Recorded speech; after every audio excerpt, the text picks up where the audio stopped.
D'être venu ce soir. J'ai un petit peu mis du temps à venir parler devant vous parce que les résultats ne sont pas stables et on est obligé de s'exprimer sur des estimations sorties des urnes. J'ai trop à l'esprit ce qui s'est passé lors du Brexit, où jusqu'à minuit les sondages donnaient le Brexit battu, pour que ensuite, vers 3 heures du matin, on s'aperçoive que c'était l'inverse qui s'était produit. J'ai trop à l'esprit l'élection aux États-Unis où jusqu'à 3 heures du matin, on donnait Monsieur Trump battu par Madame Clinton. Et on sait ce qu'il en est advenu. Donc moi, je suis prudent sur les estimations qui sont avancées. Je ne pense pas figurer au deuxième tour, bien entendu. Je le regrette. Je le regrette. Simplement, ce que je vois, c'est que d'ores et déjà, il y a certaines évolutions, parce que vous savez comment souvent c'est fait. C'est pour que les responsables politiques s'expriment sur des résultats, et puis ensuite, on va voir à 22 heures, à 23 heures, à minuit, il y a de nouvelles estimations qui, d'un seul coup, bouleversent la donne. Voilà. Je pense que, globalement, les différents sondages me donnent aux alentours de 1% des suffrages, ce qui est, il faut le reconnaître, décevant.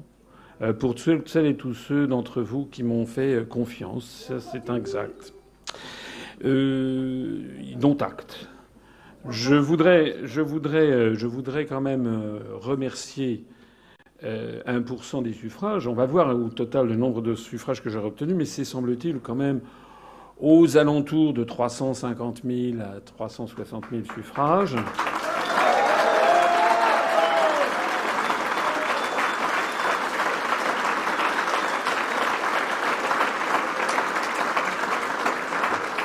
Ce qui représente quand même un doublement à peu près toujours encore une fois, si les estimations actuellement disponibles sont exactes et sont confirmées par les événements, ça représentera quand même un doublement du nombre de nos suffrages par rapport aux élections régionales de décembre 2015.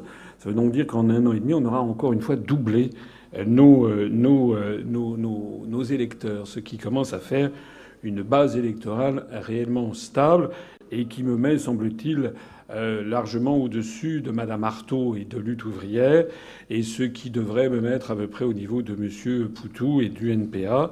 Tout ceci, ce sont quand même des éléments de confort qui doivent confirmer que nous avons progressé. On a quand même beaucoup progressé.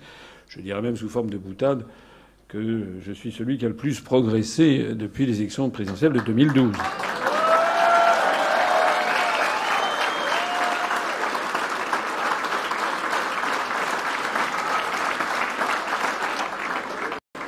Je voudrais rappeler quand même dans quelles conditions d'adversité extrême nous sommes battus.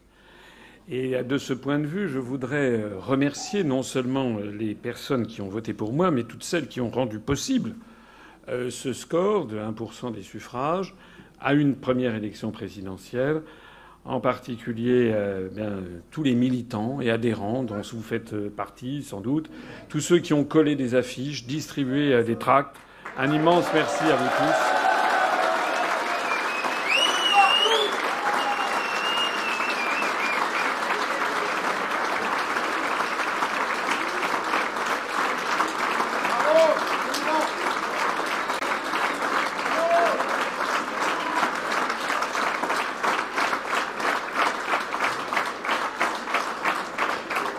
Un grand merci également à toutes les équipes, à commencer par l'équipe de campagne nationale qui a fait un travail formidable, aux équipes de campagne au niveau départemental qui ont fait un travail non moins formidable, à tous ceux, à commencer par Enguerrand, notre régisseur, tous ceux qui ont permis ces meetings extraordinaires. Nous avons rassemblé des milliers de personnes encore à Strasbourg vendredi soir où il y avait plus de 1000 personnes qui étaient présentes. Un grand merci à toutes et à tous.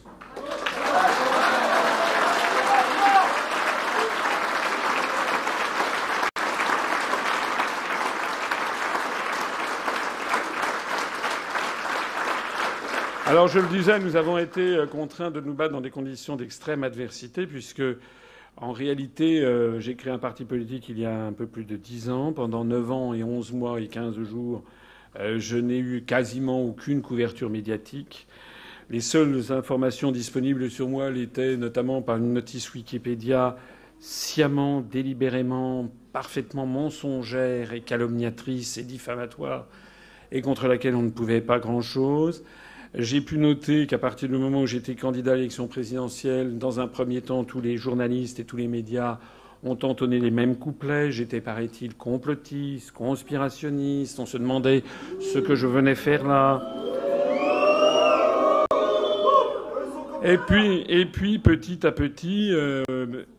petit, les journalistes, en découvrant mes analyses, mes conférences, ont commencé à évoluer de telle sorte qu'à la fin, la tonalité des journalistes avait changé, mais nous n'avons disposé en tout et pour tout que d'à peu près un peu plus d'un mois. Et pendant les 3 premières semaines, disons 5 semaines, les 3 premières semaines, c'était le principe dit d'équité, c'est-à-dire d'extrême inéquité en définitive, puisqu'au total, j'ai bénéficié de moins de 1% des temps de parole. Alors que ceux dont on savait déjà tout, eux, triomphaient sur les ondes. Au total, je rappelle que vous connaissez les martingales qui sont établis depuis belle lurette, venus d'ailleurs d'outre-Atlantique, où on a découvert, outre-Atlantique, qu'il y a une corrélation très forte entre le nombre d'heures passées dans les médias, notamment dans les médias audiovisuels, le montant budgétaire déconsacré à une campagne et le résultat dans les urnes.